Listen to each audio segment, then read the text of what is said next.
Well, the latest South Carolina Department of Consumer Affairs report on security breaches showed a dramatic increase. The number of state consumers impacted by breaches more than tripled over the past year. And here to help us break down how it's happening and what you can do to prevent it is Scott Cook with the South Carolina Department of Consumer Affairs. Scott, thanks so much for joining us. I should say, welcome back. You just told me that you're a former employee here. So yeah, it's been a long time. Yeah, well, anyway, welcome back. But we appreciate you giving us a couple of tips here. First, break down what exactly identity theft might look like, especially in an online setting. Yeah, in an online setting, it could be anything from having your passwords breached. They could get your debit card number, your credit card number, pretty much anything that you've entered into an account. And if somebody is hacking into those accounts and getting access to it, they can pretty much access anything that you've provided those companies.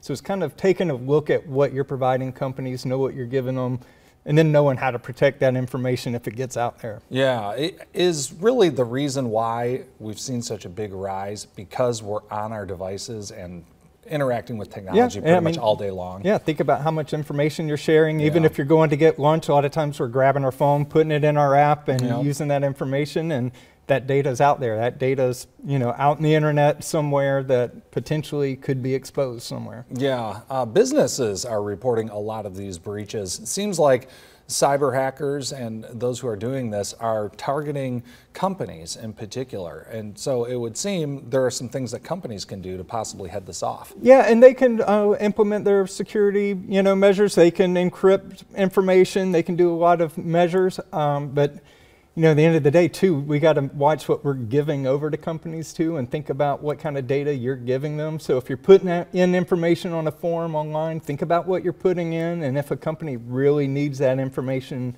for what you're using that service for. Yeah, it seems like one of the industries in particular that seems to be most targeted are some of these healthcare industries, whether it's hospitals or medical information, any agency that contains or holds on to a lot of that information. What do you think is behind that, and what are they doing to combat it? Yeah, we're just, there's a lot of information involved in that. You're doing a lot of different accounts. You may be paying with a credit card. You may be giving them some numbers for your health insurance type of thing. So there's a lot of kind of financial incentive for people to go after these types of databases. So that's really kind of what we're seeing with those, and with the financial industry. They know those kind of important numbers for your information are in there. Sure. So that's kind of the information they're looking for, these hackers or these groups like that. Yeah, so in terms of some tips, if you feel as though you might have been a victim of identity theft, or you feel like you've been targeted, we do have some tips that we're going to put up for you. But what are some of these things that we should be looking out for? Well, the things you can do if you're getting one of these breaches, one of these notices, you can change your passwords, you can look at your two-factor authentication, that type of stuff. And you really want to go through your credit report. You're going to want to look to see if there's accounts you don't recognize that are on there, or if there's things that don't match up. Maybe you see some different addresses on your credit reports, or some different phone numbers, or worst case would be addresses and things like that that just kind of stick out. So anything that that is not yours, and especially anything with dollar amounts, if it's loans or things like that, or extra credit cards that start showing up on your credit report, really do that. Annualcreditreport.com, you can get a free credit report once a week from them, and it's mandated by federal law. They're not going to look at your information and use that data to try to sell you other products. So that is mandated by federal law. So use annualcreditreport.com for that.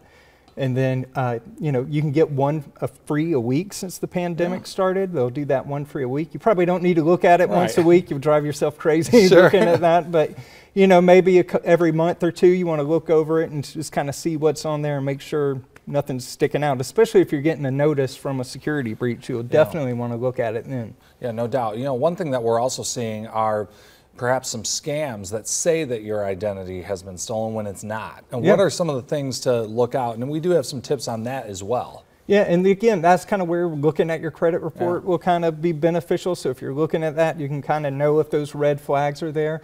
If somebody's sending you messages saying you're part of a data breach and you don't think you are, you can go to our website anytime that South Carolinians are being notified. If it's more than 1,000 people, those notices are going up on our website, consumer.sc.gov. And we put those notices so people can fact check it. We always say, if you're getting these things, go back to the source and fact check it.